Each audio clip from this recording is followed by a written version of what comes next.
So 3, 2, 1, go.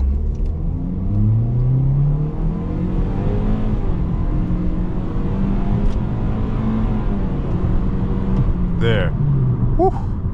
That took a hot second. God damn. And literally everything about this car is stress free, and there's really nothing you can hate about it. And if you're wondering what my current gas mileage is, driving as a 8.1 liters for every 100 kilometers, and at a full tank, well, sitting close to a full tank, we're just above 400 kilometers.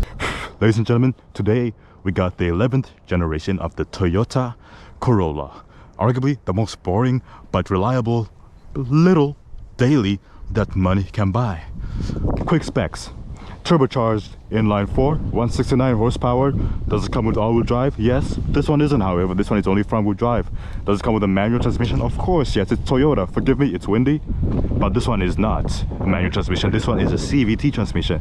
And yes, I'm gonna make fun of the transmission later, but this one's actually reliable, and it's not gonna grenade itself, because once again, it is a Toyota. This is what our key looks like, and Toyota has that mentality of, if it ain't broke, don't fix it, because we still have flip keys in 2025. Well, it's a 2023 car, but still. Its competitors, the Volkswagen Jetta, the Mazda 3, the Honda Civic, all those have tried to kind of innovate. Toyota just said, hey, if it ain't broke, we ain't gonna bother fixing it. But very simple remote. Lock, unlock, trunk, which is old cloth.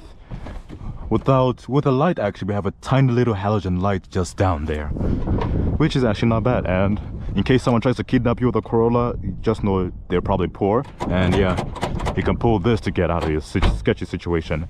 Backup camera back here, and very simple design. I'm pretty sure they've already updated it for 2025, but for right now, it's still a really good car. And I said this before while I was driving the Jetta: if you see yourself driving a Corolla, you are cheap. You are one of the cheaper individuals, because compared to the Honda Civics are the fast boy.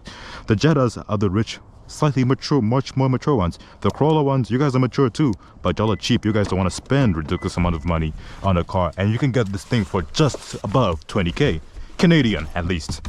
From a comfortable driving position, I'll say the Jetta just had slightly more room and a little bit more luxury, but this one is the SE. So cloth seats, some ports down here, no ventilation. I'm gonna say we have a good 8 to 12 speakers going all around us.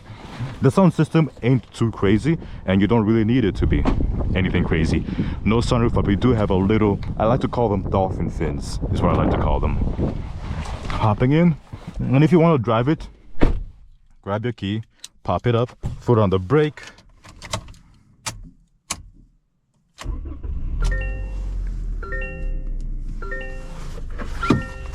put on your seatbelt.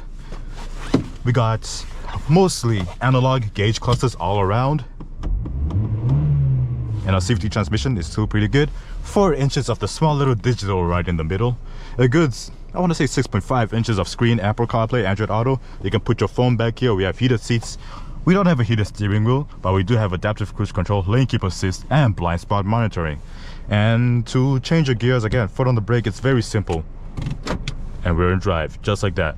Traction control right here. And if you're wondering, no, we don't have a dedicated sports mode button, but you don't really need anything. This thing takes 0 to 60, 9 seconds. Not the quickest thing out there, okay? Not the quickest thing out there, but it's really not meant for that.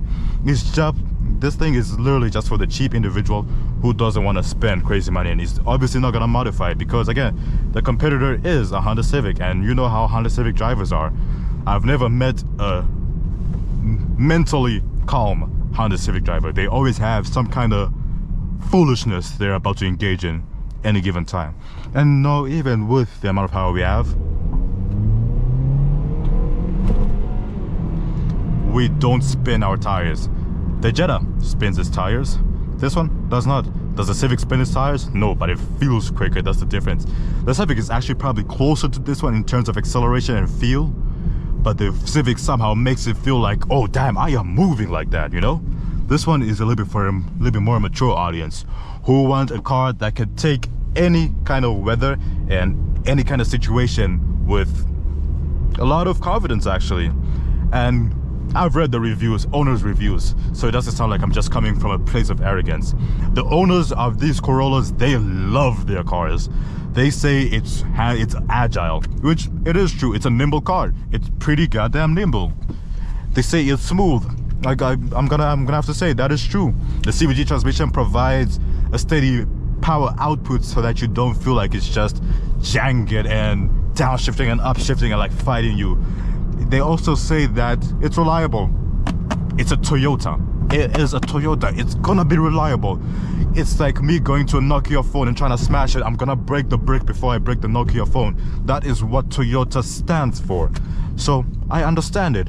But let us go from somebody, let's say this is gonna be your first car.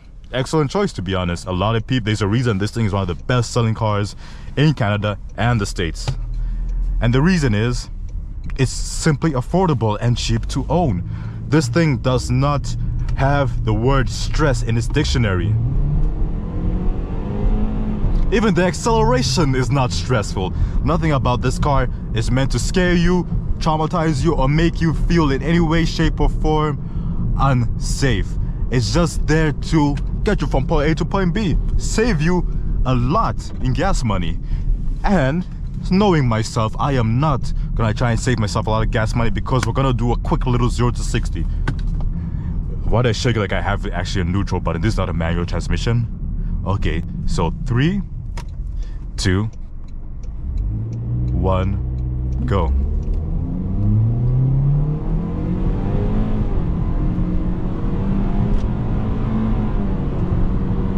There. Whew. That took a hot second. God damn. But again, on the highway, I will probably get to highway speeds in a reasonable amount of time to the point where I do not feel like I'm in any way, shape, or form in any form of danger. And if you're wondering what our tunes sound like, let's go into FM radio real quick. 99.9 Virgin Radio.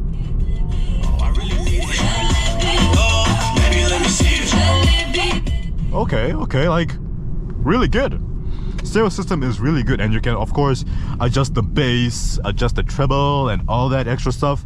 It's not like we have both sound system, which again we really don't have that. This car is meant to be simple, and literally everything about this car is stress free, and there's really nothing you can hate about it. And if you're wondering what my current gas mileage is, driving as a 8.1 liters for every 100 kilometers, and at a full tank, well, sitting close to a full tank, we're just above 400 kilometers.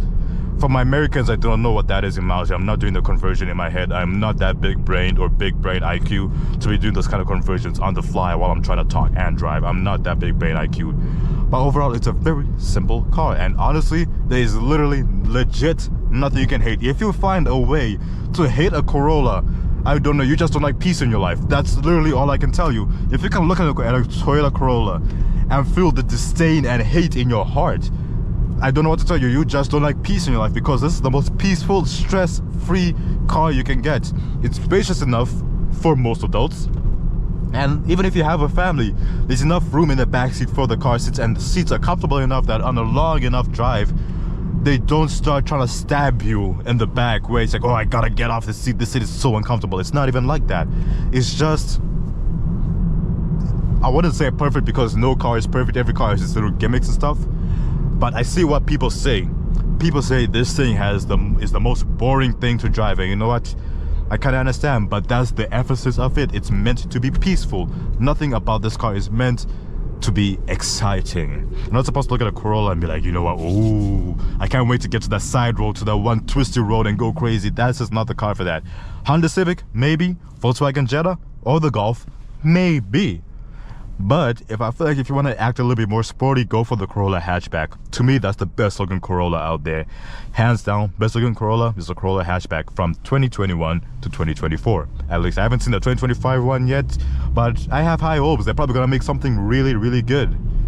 But overall, this is my overall take on this car. Beautiful car, and in 2025, this car is still worth it 110%. And yes, in case you're wondering about the CVT transmission, this thing is reliable. It's made by Toyota. It's not gonna grenade itself like the ones that Nissan has. Random shots at Nissan, but yes, that is true.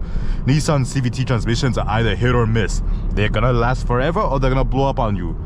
And most people don't want to take that bet, but if you're gonna take a CVT transmission from Toyota, just know, just try it and test it, and if anything does go wrong, they'll take care of you because it's most likely under warranty. But anyway, guys, this has been Morty in the 2020, well, let's just say 7th generation of the Toyota Corolla. Take care, guys, and peace.